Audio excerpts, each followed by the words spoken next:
妹の幸せを思うなら、高校中退なんていう恥ずかしい経歴をお持ちの兄なんて存在を知られない方がマシじゃない？妹の結婚前夜、妹の姑に嫌味をかぶせて結婚式に出席するなと言われた。妹の幸せを思うなら、俺はこのフレーズにめっぽう弱い。散々迷惑をかけてきた妹の幸せの門出にケチをつけたくはない。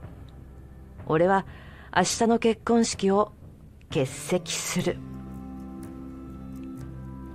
俺は久野陽介。俺が高校の時だから15年以上前の話になる。同じ中学から進学し、1年2年と同じクラスだった佐々木という優等生がいた。佐々木はいつも浮かない顔をしている様子。高校生ながらに、なんでこいついつも楽しくなさそうなんだろうと気がかりだった。けれども大して仲もいいわけではなかったから、いつも一定の距離を保ちつつ密かに心配はしていた。佐々木がいつになく元気がない日があって、老婆心ながらに佐々木についていくと、あろうことか佐々木が薬局でボトルガムを一つ万引きする姿を目撃。おいと声をかけようとすると、佐々木は猛ダッシュで店外へ。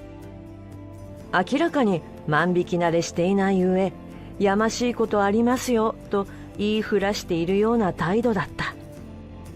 不審に思った万引き G メンに速攻声をかけられている。このドラッグストアは万引き被害が後を絶たないらしく、初犯常習関係なく G メンに声をかけられたら一発通報の対応を取ることで有名だった。あいつ何やってんだよ。君、どうして声をかけられたかわかるよね。そう G メンに声をかけられると、佐々木は観念したような、諦めたような、抵抗する様子はなく、おとなしくその場にとどまっている。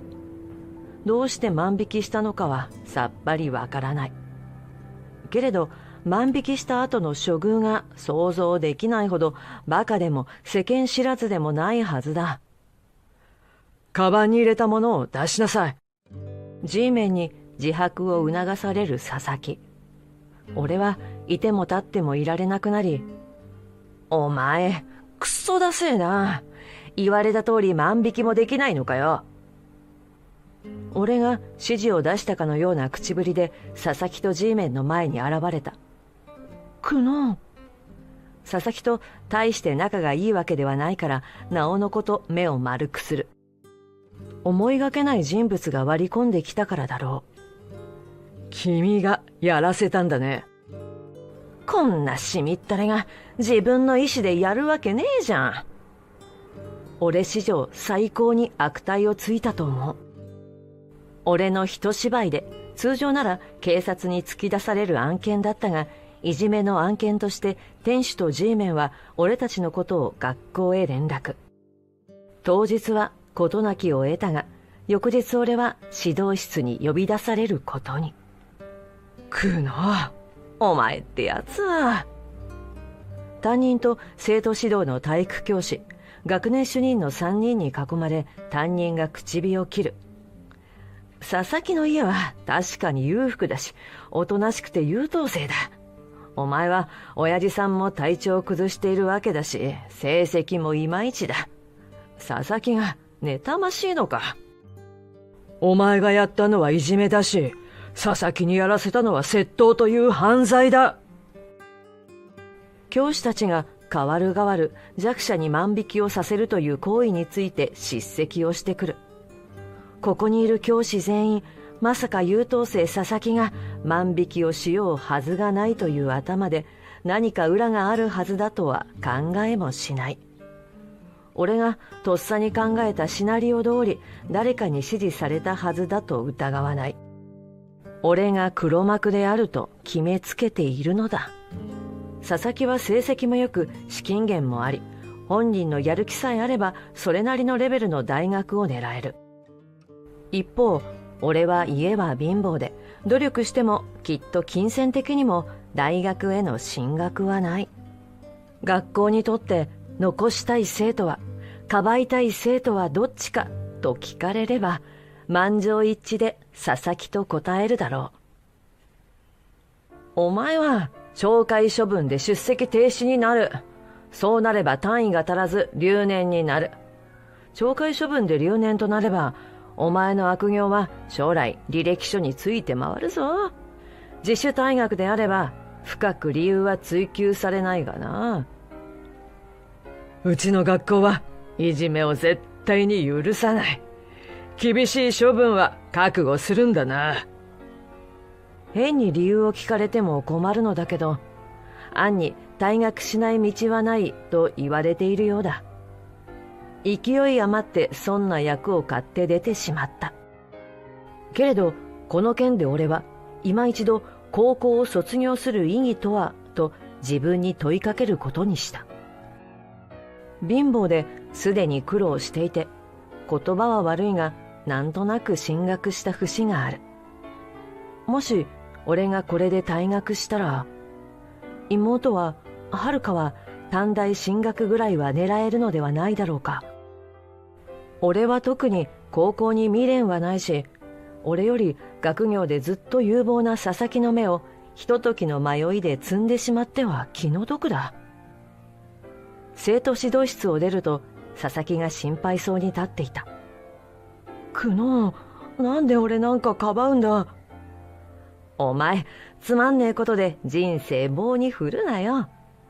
久能こそ大して親しいわけでもないやつのために。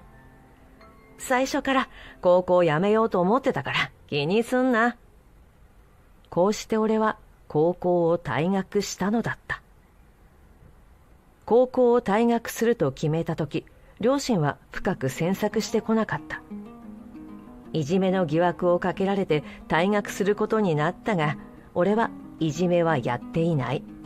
そこだけは信じてほしいと説明したら、あんたはいつも損ばかりだね。と苦笑して、それ以上は何も聞いてこなかった。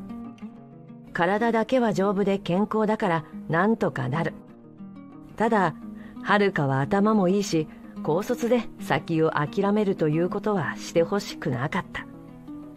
そんな思いもあり、遥は俺が心の中で思っていた通り、きっちり短大まで卒業し、大手に就職。何の不自由もなく育った。裕福な家庭の長男と結婚が決まった。結果オーライだ。遥の結婚式が明日というタイミングで、俺は普段遠方に住んでいるため、会場ホテルの家族全泊サービスを利用した。実家の両親はギリギリ当日入りできる場所に住んでいるため、全泊サービスを利用するのは俺だけだ。このホテルはどうやら姑の熱烈な希望で決まったらしく、全泊サービスをやっていなければ利用できないような人気ホテルで、著名人なんかも利用しているそう。夕食でも取ろうとホテル内のレストランを利用することにした。そこで同じく全泊をしている姑に遭遇。明日はよろしくお願いしますね。無視するのも不自然なので、当たり障りのない言葉で会釈し、そばを通り過ぎると、明日？え？あなた結婚式に参加する気なの？などと信じられない言葉をかけられる。逆に聞きたい。新婦の兄が結婚式に参加しないってあるのかと。だってあなた高校中退なのよね。そんな恥ずかしい兄がいるって妹には恥でしかないじゃない。妹を思うなら黙って遠くから祝福するのが美学ってもんよ。明らかに嫌味だと分かっていた。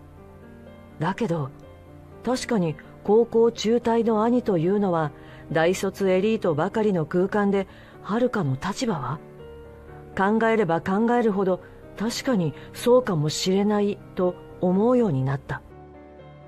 ただ姑に言われたから式は出ないとなっては、新郎新婦ともに遺恨を残すことになる。自然な言い訳も浮かばない。困った。結局俺は結婚式の参加をドタキャンする理由が思い浮かばず、はるかに欠席することを言えなかった。結婚式当日の朝、俺がいないことにはるかは焦っている。お兄ちゃん、結婚式当日にどこ行っちゃったんだろう。もう時間なのに。待てど連絡がつかず、姿を見せない俺を探すはるかだ。はるかのお兄さんははるかの幸せのために身を引いたんだよ、きっと。その意志は尊重してあげようよ。え、何それ。はるかは新郎のその言葉に違和感と引っかかりを覚えたが、納得できないまま時間は過ぎる。他のゲストはもうすでに会場で待っている。これ以上開始を遅らすことはできない。陽介は何をやってるんだ。俺を探してざわつく実家と対照的に、俺がいないのが規定路線と思っているようにすら見える新郎家族。その異様な光景がふつふつとはるかの心に疑念を生む。あんな疫病神、息子の晴れの日に見たくないじゃない。新婦の家族が高校中退とか知られたくないし。姑のその言葉をはるかは聞き漏らさなかった。俺が不在でも式は粛々と進んでいく。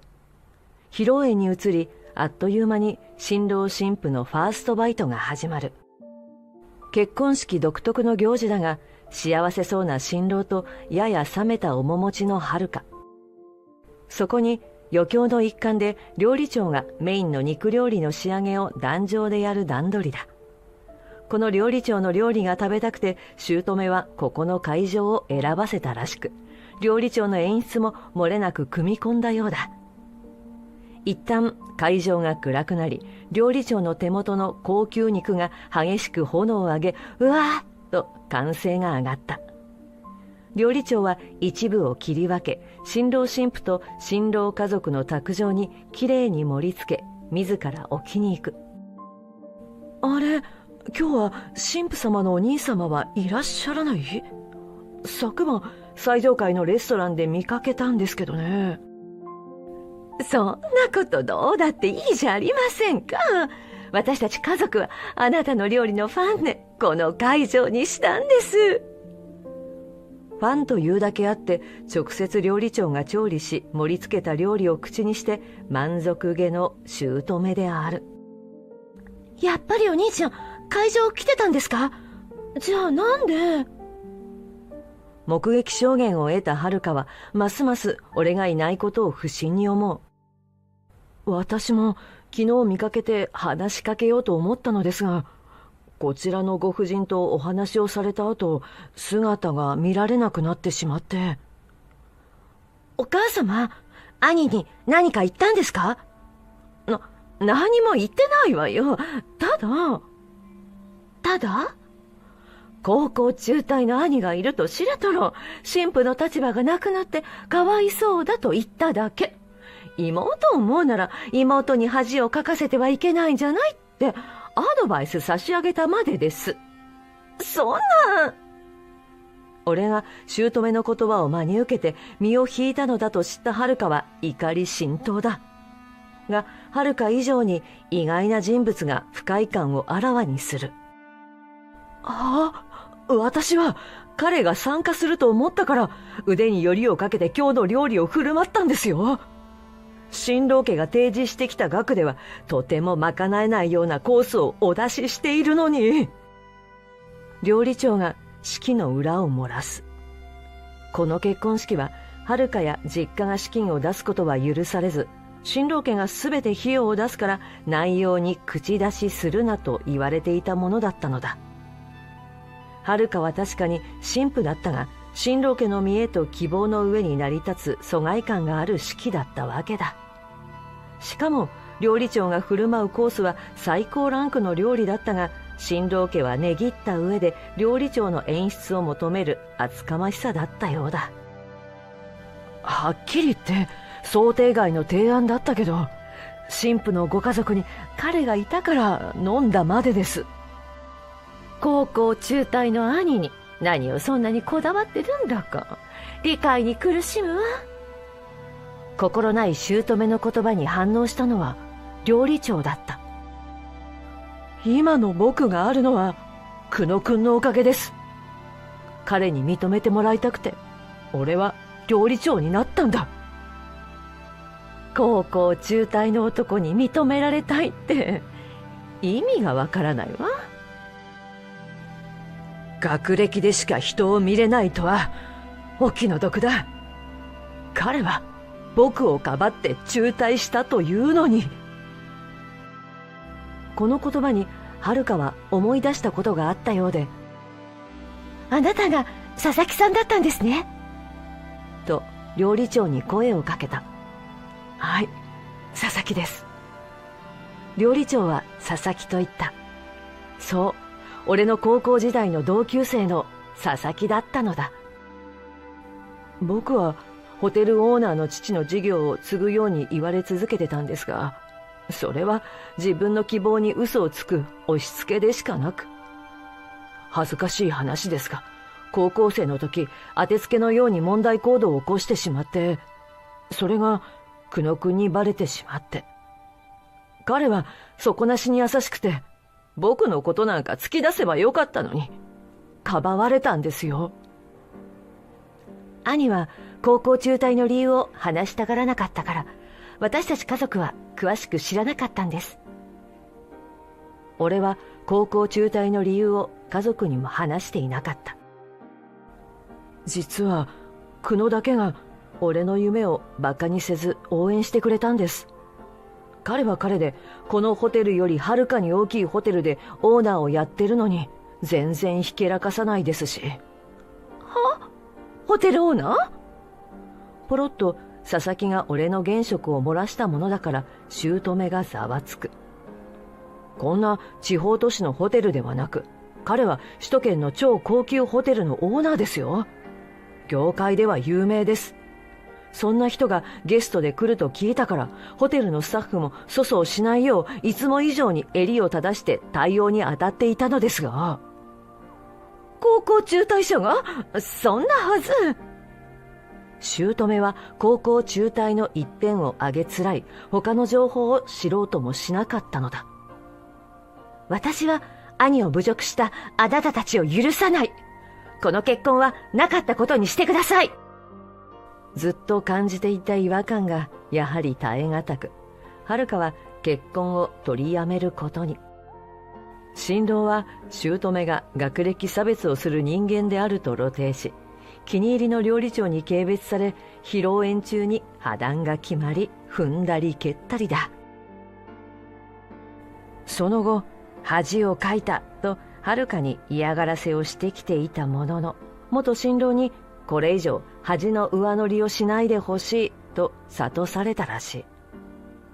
披露宴には新郎の職場の関係者がたくさん来ており、姑の暴走と破談を見られてしまい、同じ職場にはいられなくなったと風の噂で聞いた。自分の男の見る目のなさが恥ずかしいと、しばらく遥は恋愛もしなくなってしまったそうだが、改めて俺と佐々木は再会の約束をし、遥も佐々木の料理が食べたいと同席し、意気投合していた。俺が中退することで佐々木の未来も守れたし、遥の学歴も補填してやれたのだから、やっぱり結果オーライだ。